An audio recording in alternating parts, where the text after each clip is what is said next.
دلوں پر آئیں گے اور ایک کے بعد ایک یہ دلوں پر اثر کرتے جائیں گے، دلوں پر یہ جمتے جائیں گے، یہ ایک دوسرے سے لگے ہوئے ہوں گے یہ فتنے۔ فَأَيُّ قَلْبٍ أُشْرِبَهَا، تو جس دل کے اندر یہ فتنہ ڈال دیا جائے گا، جس دل کے اندر یہ فتنہ رچ جائے گا، بس جائے گا، تو اس کا انجام کیا ہوگا؟ نُكِتَ فِيهِ نُكْتَةٌ سَوْدَاء، تو اس کے دل میں ایک کالا دھبا پڑ جائے گا، ایک کالا داغ پیدا ہو جائے گا۔ نُكِتَ فِيهِ نُكْتَةٌ سَوْدَاء، ایک کالا دھبا، ایک کالا داغ اس کے اندر بن جائے گا۔ وَأَيُّ قَلْبٍ أَنْكَرَهَا،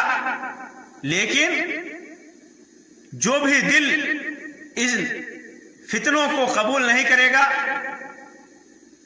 نُكِتَ فِيهِ نُكْتَةٌ بَيْضَاء، تو اس دل کے اندر یا اس دل کے اوپر ایک سفید دھبا پڑ جائے گا۔ جس دل کے اندر فتنہ داخل ہو جائے گا، اس دل کے اندر، اور اس دل نے اس فتنے کو قبول کر لیا، اس فتنے میں انسان مبتلا ہو گیا، تو ایک کالا دھبا اس کے دل پہ پڑ جائے گا۔ لیکن جس دل نے اس فتنے کو قبول نہیں کیا، اس دل میں وہ فتنہ، جس دل کے اندر فتنہ گھسا نہیں، تو اس دل کے اوپر ایک سفید دھبا پڑے گا، ایک سفید نشانی پڑے گی۔ حتی تصیر علی قلبین، یہاں تک کہ دو قلب ہو جائیں گے، دو دل ہو جائیں گے، دو دلوں میں دو قسم کے دل، کالے اور سفید دھبے ہوتے ہوتے دو قسم کے دل پیدا ہو جائیں گے، دو قسم کے دل ہو جائیں گے۔ علی ابیض مثل الصفا فلا تضرہ فتنۃ، کیسے؟ ایک تو خالص، ایک سفید دھبا جو ہوگا، مثل الصفا، جو سفید چکنے پتھر کی طرح ہوگا، پھسلن والا پتھر چکنا اور سفید ہوتا ہے، اس طرح سفید چکنا پتھر کی طرح۔ فلا تضرہ فتنۃ ما دامت السماوات والارض، تو جب تک آسمان اور زمین ہے تو کوئی بھی فتنہ اس دل کو نقصان نہیں پہنچا سکتا، اس دل والے کو کوئی بھی فتنے میں مبتلا نہیں کر سکتا، اپنی گرفت میں فتنہ نہیں لے سکتا اگر اس کا دل سفید ہو گیا۔ والآخر، اور دوسرا دل، اسود مربادن، لیکن دوسرا دل کالا سفیدی مائل مٹیالے رنگ کا ہو جائے گا۔ جو دوسرا دل ہوگا وہ سفید کالا ہوگا اور اس کے اندر سفیدی سیاہی ملی ہوگی، مربادن، اس کے اندر اودھے کالا سفیدی مائل جو دل ہوگا، کلکوسی مجخین، پلٹی ہوئی اودھے منہ کوزے کی طرح، جس طرح کوزے کو، لوٹے کو، پیالے کو اودھا منہ کیا جاتا ہے، اس کی طرح ہوگا۔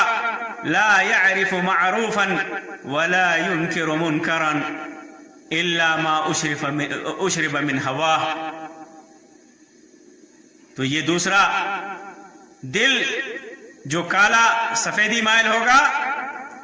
اودھے منہ کوزے کی طرح، یہ نہ کسی اچھی بات کو اچھی سمجھے گا اور نہ بری بات کو برا جانے گا، اچھی بات کو اچھی نہیں سمجھے گا، بری بات کو برا نہیں جانے گا، لیکن الا ما اشرب من هواه، لیکن جو اس کے دل میں بیٹھ جائے، جو اس کے دل خواہش کرے، جو اس کے دل کی چاہت ہو، وہ اپنے خواہشات کی پیروی کرے گا، اسی پر عمل کرے گا۔ جو اس کے برائی کو برا نہیں سمجھے گا، اچھائی کو اچھا نہیں سمجھے گا، نیکی کو نیکی نہیں سمجھے گا، بدی کو بدی نہیں سمجھے گا، اس کے دل میں جو بھی بیٹھ جائے اسی پر عمل کرے گا، جو اس کے دل میں آئے اسی پر عمل کرے گا، جو اس کی خواہشات ہو اسی پر عمل کرے گا، اپنے خواہشات کا وہ غلام ہو جائے گا،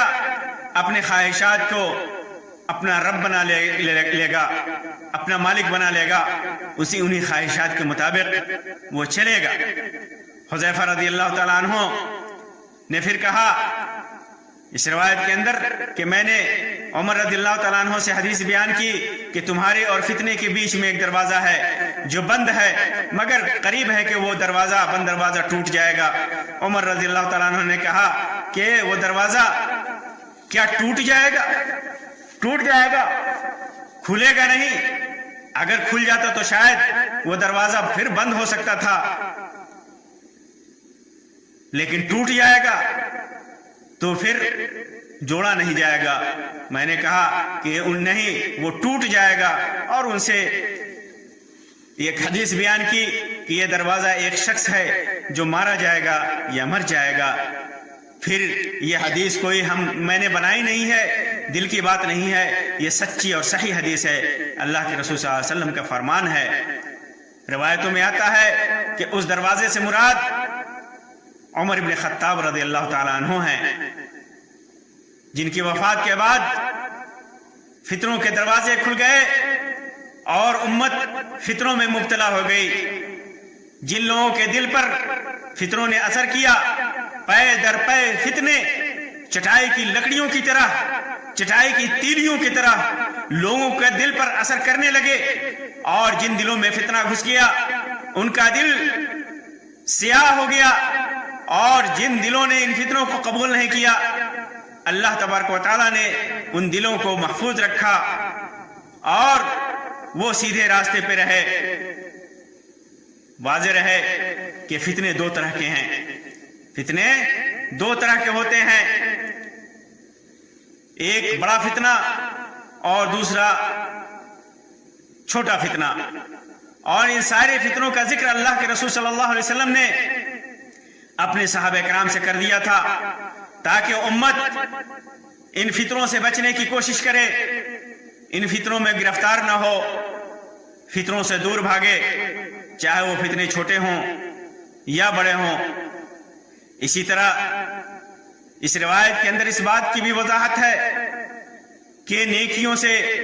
بعض چھوٹے گناہ معاف کر دیے جاتے ہیں۔ جب انسان کسی گناہ میں مبتلا ہوتا ہے تو جب اس کے بعد نیکی کرتا ہے، نماز پڑھتا ہے، روزے رکھتا ہے، حج کرتا ہے، زکوٰۃ دیتا ہے اور دیگر نیکیاں کرتا ہے، تو وہ چھوٹے گناہ کے لیے یہ نیکیاں کفارہ ہیں، وہ چھوٹے گناہ مٹ جاتے ہیں، جیسا کہ اللہ تبارک و تعالیٰ نے ذکر کیا، ان الحسنات یذھبن السیئات، نیکیاں برائیوں کو ختم کر دیتی ہیں۔ بلکہ اس روایت کے مطابق جو چھوٹے فتنے ہیں، وہ فتنے بھی، ان فتنوں سے بھی انسان نیکیوں کے ذریعے، نماز کے ذریعے، روزہ کے ذریعے، زکوٰۃ کے ذریعے محفوظ ہوتا ہے انسان۔ یہ فتنے بھی اس کے ختم ہو جاتے ہیں جب انسان نیکیوں میں مبتلا ہوتا ہے، نیکیوں میں لگ جاتا ہے، نیکیوں میں مگن ہوتا ہے، تو پھر یہ فتنے بھی اس سے ختم ہو جاتے ہیں۔ ان کا دل فتنوں کو قبول نہیں کرتا، جب فتنوں کو قبول نہیں کرتا تو پھر ان کا دل بھی سفید ہوتا ہے اور وہ گمراہیوں میں مبتلا نہیں ہوتے۔ اسی طرح فتنے گرچہ چھوٹے ہوں، لیکن جب چھوٹے ہوں فتنے اور گرچہ چھوٹے ہوں، لیکن جب ایک کے بعد ایک دلوں پر اثر کرتا ہے تو ایسا ہو جاتا ہے جیسے چٹائی کے پورے، چٹائی کی تیلیاں دل کی اچھائی اور اس کی صفائی کو ختم کر کے اگر دل میں گھس جائے تو اسے مقدر اور گندا کر دیتے ہیں۔ یہ فتنے جو انسان ان چھوٹے فتنوں کو بھی قبول کرتا ہے تو اس کا دل بار بار فتنوں کا اٹیک ہوتا ہے، ان کے دل پر فتنے جم جاتے ہیں، فتنے تہ بتہ ان کے دل پہ ہو جاتا ہے، تو پھر ان کا دل مقدر ہو جاتا ہے، ان کا دل جو صاف ہوتا ہے وہ گندا ہو جاتا ہے۔ لیکن جس سلیم و صاف دل کے اندر ایمان مضبوط ہو، اس کے اندر حب الہی، حب رسول صلی اللہ علیہ وسلم ہو، اور وہ توحید و سنت پر قائم ہو، نیکیوں کو انجام دیتا ہو، شرک و بدعت اور ہلاکت خیز بڑے گناہوں سے پاک ہو، تو وہ ان فتنوں سے متاثر نہیں ہوتا، اور فتنوں کے بازار میں بھی ان سے محفوظ اور پاک رہتا ہے۔ فتنے بار بار اٹیک کریں، پھر بھی جب انسان توحید و سنت پر قائم ہو، شرک و بدعت سے دور ہو، تو ان فتنوں کے مار سے محفوظ ہوتا ہے۔ لیکن جب دل فتنوں سے متاثر ہوتا ہے اور معاصی اور گناہوں کا خوف اور ان سے حیا اور ان کی حرمت دل سے نکل جاتی ہے، تو ان کے دل سے نور ایمان بھی نکل جاتا ہے۔ ٹھیک ویسے ہی جیسے پیالے کے اندر کوئی پینے والی چیز ہو، پانی ہو، اور اس کو ٹیڑھا کیا جائے تو اس سے پانی نکل جاتا ہے۔ تو اس لیے انسان جب معاصی اور گناہوں میں مبتلا ہوتا ہے، بدکاریوں میں مبتلا ہوتا ہے، تو اس کا دل فتنوں کے اٹیک سے متاثر ہوتا ہے، فتنوں کی مار سے متاثر ہوتا ہے، فتنے جم جاتے ہیں، اور اس کے دل سے ایمان کا نور نکل جاتا ہے۔ اور کیسے نکلتا ہے؟ جس طرح پیالہ کے اندر پانی ہو، اس کو ٹیڑھا کیا جائے،